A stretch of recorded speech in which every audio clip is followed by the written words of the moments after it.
মায়াপুরে দ্বিতীয় দিনে আমরা কি করেছি সেটাই তোমাদের সঙ্গে শেয়ার করতে এসেছি। এখানে তো আমরা সকাল সকাল রেডি হয়ে বেরিয়ে পড়েছি আশপাশে আরও যে সমস্ত মন্দিরগুলো আছে সেগুলো ঘুরে দেখার জন্য। আর এই যে এই হোটেলটাতেই আমরা আছি। আর এখানে না সব মন্দিরগুলোতে তো ভিডিও করা অ্যালাউ নেই, তাই যেই মন্দিরগুলোয় বাইরে থেকে ভিডিও করা যাচ্ছিল সেগুলোতেই ভিডিও করেছি। আর এখন আমরা যে জায়গাটাতে রয়েছি এটা হলো শ্রী প্রভুপাদশীল মহারাজের সমাধি মন্দির।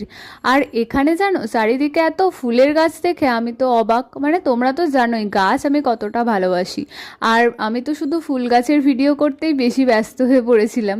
তো যাই হোক, এই যে ভেতরটা, এখানে না শুধু বড় বড় গোলাপ, বাইরে থেকে তো ওগুলো অতটা বোঝা যাচ্ছিল না, আর ভেতরে তো ঢোকা যায় না। আর এই যে এই পুকুরটার নাম হচ্ছে শ্যামকুণ্ড।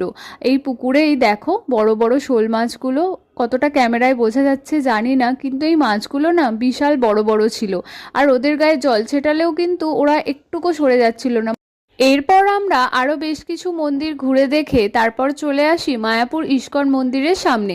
ওখানে যে সমস্ত দোকানগুলো আছে ওগুলোই একটু ঘুরে দেখছিলাম। তারপর এখান থেকে কিনে নিই একটা গোপী ড্রেস।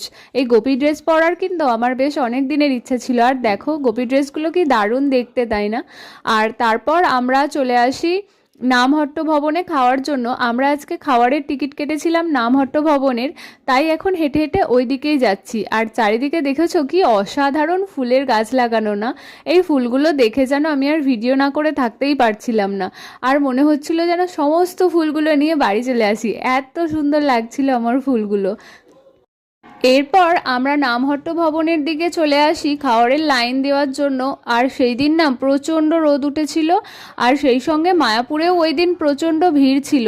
আর দেখো এই যে কত লম্বা লাইন, এই লম্বা লাইন পেরিয়ে আমরা অবশেষে খাওয়ার পেয়েছি। আর বাইরের পরিবেশটা কিন্তু এখানে খুবই ভালো। তোমরা দেখতেই পাচ্ছ যে সেদিন প্রসাদে কি ছিল, আর বিকেলে আমরা কি করলাম সেটা আমি তোমাদের সঙ্গে পরের পার্টে শেয়ার করছি। আজকের মতো রাধে রাধে।